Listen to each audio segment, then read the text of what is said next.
Cette édition maintenant sur l'autre façon de travailler. Oui, nous sommes de plus en plus nombreux parmi les salariés à choisir de rester à la maison. Internet et le haut débit sont passés par là. Moins de fatigue dans les transports, plus d'autonomie. Le travail à la maison serait même plus productif qu'au bureau. Dossier signé Yves Ginca, Stéphane Guillemot. Tu retourneras à l'école comme ça. Déjeuner avec ses 2 enfants au beau milieu de la semaine. Un luxe que cette salariée d'un grand groupe d'assurance peut s'offrir depuis 2 ans. Moi, mon bureau se trouve à la maison. Donc du coup, j'ai la chance de pouvoir aller les récupérer, de passer un petit moment avec eux, de manger avec eux.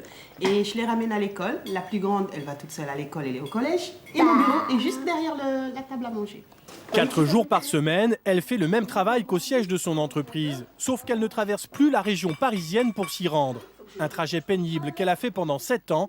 Aujourd'hui, le télétravail a changé sa vie. C'est un gain de temps exceptionnel, énorme, surtout par rapport au temps de trajet.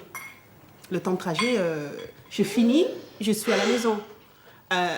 Sur site, je finis et je prends 1 heure, voire parfois 1h30 quand il y a des problèmes de transport pour rentrer à la maison. C'est un stress énorme de se dire on va arriver à temps, est-ce qu'on va arriver à temps pour récupérer les petits.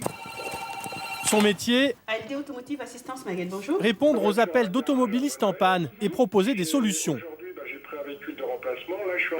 Les horaires sont les mêmes qu'au bureau, 9h midi puis 13h, 17h. Au début, elle a eu du mal à ne pas mélanger vie professionnelle et vie privée. J'étais tout le temps tentée de passer l'aspirateur, d'enlever un petit coup de poussière parce que quand on est assis, qu'on attend un appel, on a tendance à voir tout ce qui ne va pas. Et je me suis autodisciplinée, je me suis rendu compte que fallait pas mélanger les deux. Sur les 1600 salariés que compte son entreprise, 50 travaillent chez eux 4 jours par semaine. Leurs managers ont été spécialement formés. C'est du management à distance et qu'on ne les voit pas. Donc forcément, il ne faut pas les oublier. Il faut sans arrêt avoir à l'idée que nous avons des télétravailleurs et penser à eux comme s'ils étaient sur le plateau. Dans l'entreprise, la formule séduit aussi des cadres qui ont d'importantes responsabilités. Nous sommes à côté de Vendôme, dans un petit village à 200 km de Paris. 1 jour par semaine, Sophie Rigommier, en charge de la gestion des marques du groupe, travaille à la maison. Plus de TGV, mais surtout du calme pour prendre des décisions. Normalement, pour moi, le télétravail le vendredi, c'est des journées beaucoup plus concentrées, plus posées. C'est des journées sur lesquelles je traite les gros dossiers, les dossiers délicats ou sensibles. Tous les appels téléphoniques longue durée, j'aime bien les caler ces jours-là parce que du coup, je sais que je peux les faire sans interruption. Donc, ça a tendance à être des journées beaucoup plus tranquilles, mais très denses. Organiser le télétravail au sein du groupe, une démarche qui a un coût.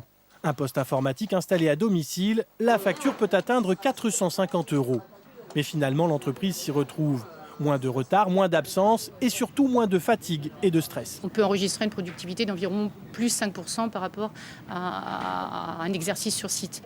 D'après une étude, 12% des salariés français pratiquent le télétravail, moins que le reste de l'Europe, où la moyenne atteint 18%. Et en voilà un qui ne peut pas